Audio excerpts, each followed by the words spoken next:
Bismillahirrahmanirrahim. Assalamualaikum warahmatullahi wabarakatuh. Alhamdulillahirabbil alamin hamdan katsiran thayyiban mubarakan fih kama yuhibbu rabbuna tabaraka wa ta'ala wa yarda. Asyhadu an la ilaha illallah wahdahu la syarika lah, lahul mulku wa lahul hamdu wa huwa ala kulli syai'in qadir. Asyhadu an la ilaha illallah wahdahu la syarika lah wa asyhadu anna Muhammadan abduhu wa rasuluh. Allahumma salli wa sallim wa zid wa barik ala nabiyyina Muhammadin sallallahu alaihi wasallam wa ala alihi wa ashabihi wa man ihtada bihadihi wastanna bi sunnatihi ila yaumiddin, amma ba'd. Mari kita awali majelis ilmu ini dengan membaca doa talabul ilmi. Bismillahirrahmanirrahim. Rabbi zidni ilman. Allahumma anfa'ni bima 'allamtani wa 'allimni ma yanfa'uni warzuqni ilman yanfa'uni. Amin ya rabbal alamin. Alhamdulillah, kita senantiasa bersyukur kepada Allah Subhanahu wa taala, di mana Allah Subhanahu wa taala terus-menerus memberikan kepada kita segala macam bentuk nikmat sehingga kita sampai pada saat ini, detik ini, kita bisa menyembah Allah Subhanahu wa taala. Kita bisa sholat subuh berjamaah, ini merupakan sebuah kenikmatan yang tidak ada nilainya dibandingkan dengan dunia ini. Maka kewajiban kita adalah bersyukur kepada Allah Subhanahu wa taala dengan terus memohon pertolongan kepada Allah agar kita bisa mengingat Allah, bersyukur kepada Allah, dan beribadah kepada Allah dengan baik sesuai dengan tuntunan petunjuk arahan dari Rasulullah Shallallahu Alaihi Wasallam. Baik, insyaallah kita masih pada pembahasan tentang Kitabul Kabair, dosa-dosa besar, masih di dosa besar yang ke-13, yaitu pemimpin yang berkhianat, lagi pemimpin atau yang zalim. Di sini penulis Imam Az-Zahabi rahimahullah begitu banyak memaparkan dalil-dalil. Ini merupakan menunjukkan betapa pentingnya seorang pemimpin. Karena pemimpin itu memimpin bawahannya, memimpin rakyatnya, dia akan membawa rakyatnya, apakah dia akan membawa rakyatnya kepada Allah Subhanahu wa taala dengan semakin lebih dekat atau malah sebaliknya. Maka di sini tanggung jawabnya sangat besar, sampai dalil-dalil di sini yang dibawakan begitu banyak, insyaallah. Akan namun kita bahas beberapa saja dari sekian banyak dalil sebagai kita sebagai wawasan untuk kita bisa memahami dan sebagai sarana kita untuk semakin bersemangat dan juga takut. Bersemangat dalam mengerjakan amanah-amanah, tidak mengabaikan, takut mengabaikan amanah kewajiban. Di sini Rasulullah SAW bersabda, man istara'ahu Allahu ra'iyah. Barang siapa yang diberikan oleh Allah kekuasaan, falam yuhidha binushin, yang dia itu tidak mengurusi rakyatnya dengan tulus, illa harramallahu alaihil jannah, kecuali Allah mengharamkan atasnya surga.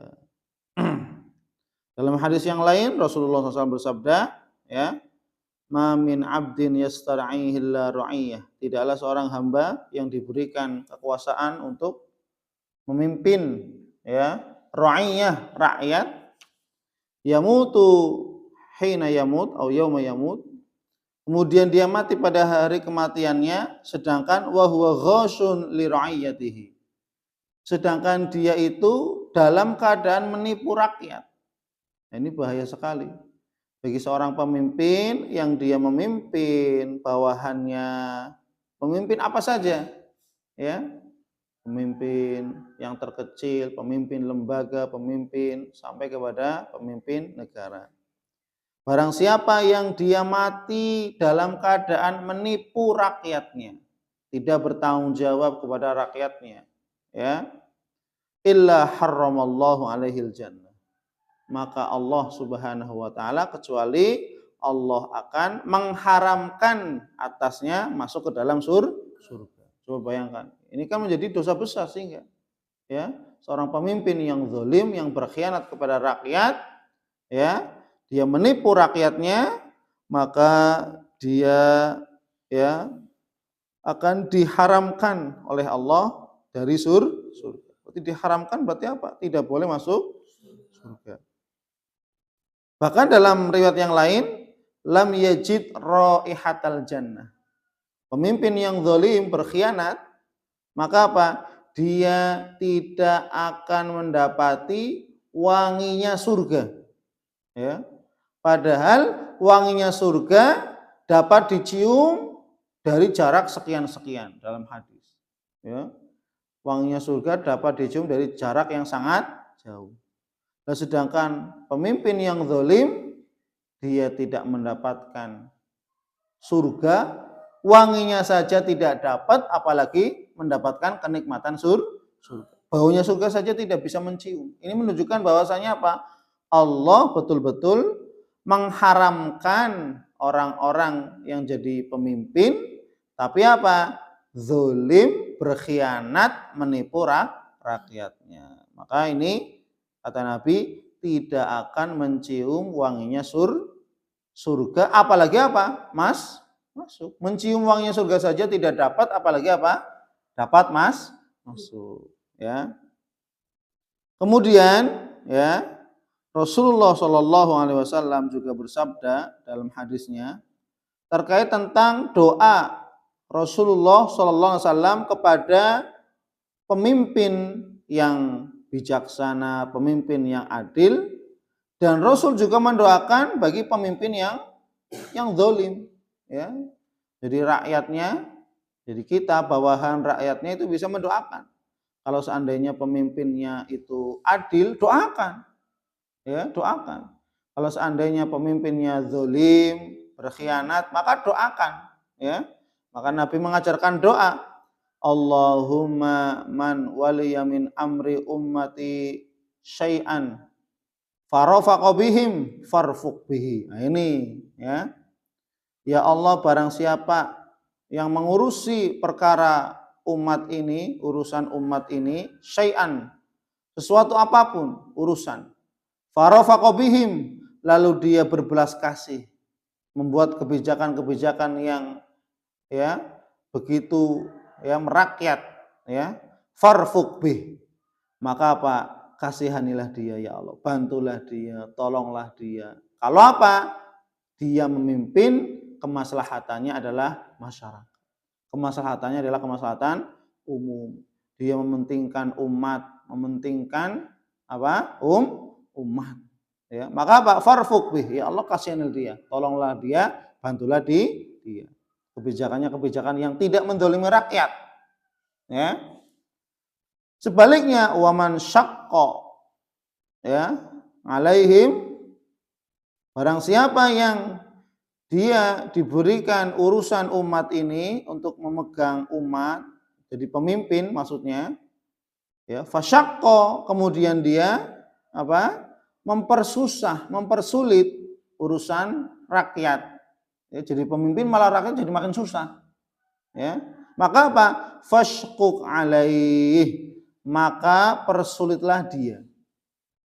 Ya Allah, maka sulitlah dia. Ya. Suliti, ya, diberikan kesulitan dalam segala urusan. Ya. Ini. Maka ini tolong diperhatikan, ya.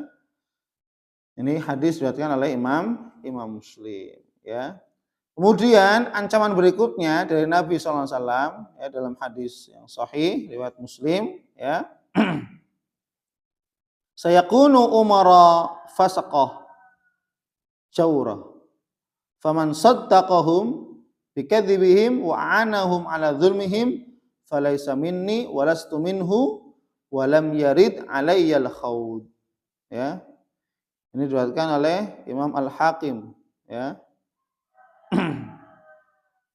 Nabi SAW mengatakan akan datang setelahku umara, ya, fusqah wa jawrah. Akan datang pemimpin setelahku, pemimpin yang fasik lagi zalim. Jadi sudah, ya, dapat ketentuan dari Nabi ini, akan datang akhir zaman para pemimpin-pemimpin yang mereka apa? Fasik, mengajak kemaksiatan. Ya. Pemimpin malah ngajak minum khamar, pemimpin malah ngajak maksiat, meninggalkan ibadah. Pemimpin zalim, ya. Jawrah, zalim. Faman saddaqahum bikadzibihim. Barang siapa yang membenarkan mereka dengan segala kebohongan mereka. Loh ini. Barang siapa yang membenarkan kebohongan para pemimpin, ya. Wa anahum ala dzulmihim, bahkan ikut membantu pemimpin itu berbuat zalim. Karena rakyat ada dua juga. Pemimpin ada dua, pemimpin yang zalim, yang adil. Rakyat juga sama, ada rakyat yang penjilat, ya, membantu pemimpinnya berbuat zalim, ada rakyat yang adil. Ya, ketika pemimpinnya zalim, berkhianat, maka mengingatkan. Nah, maka apa? Apabila akan datang pemimpin, kemudian apa? Ya, orang-orang membenarkan mereka, bahkan menolong mereka untuk berbuat zalim, maka apa? Falaisa minni walastu minhu. Maka aku bukan termasuk golongan, ya, maka dia bukan termasuk golonganku dan aku bukan termasuk dari golongan. Artinya apa? Rasulullah berlepas diri, ya, bagi pemimpin yang zalim dan rakyat yang semisal, ya, itu. Maka apa yang pertama? Dia berlepas diri dari golongan Nabi. Artinya apa? Dia bukan golonganku, kata Nabi. Walastu minhu, dan aku bukan golongannya. Artinya Rasul berlepas diri. Walan yarid alayyal khawd, serta dia tidak akan berhak mendatangi telaga khaudnya Rasulullah sallallahu alaihi wasallam kelak pada hari kiamat. Jadi enggak dapat, ya, enggak boleh dijauhkan dari telaganya Rasulullah sallallahu alaihi wasallam. Maka ini sangat mengerikan, ya. Sangat mengerikan, ya. Dijauhkan dari telaganya Rasulullah. Kemudian apa? Rasul berlepas diri sudah kepada para pemimpin yang zalim, ya, yang berkhianat. Maka apa? Rasul berlepas diri. Dia bukan golonganku dan aku bukan golongannya, dan dia tidak boleh mendekati telaga Rasulullah sallallahu alaihi wasallam, ya. Insyaallah. Lalu kita lanjut pada pertemuan berikutnya. Wallahu a'lam bishawab. Subhanakallahumma wa bihamdika, asyhadu an la ilaha illa anta, astaghfiruka wa atubu ilaik. Assalamualaikum warahmatullahi wabarakatuh.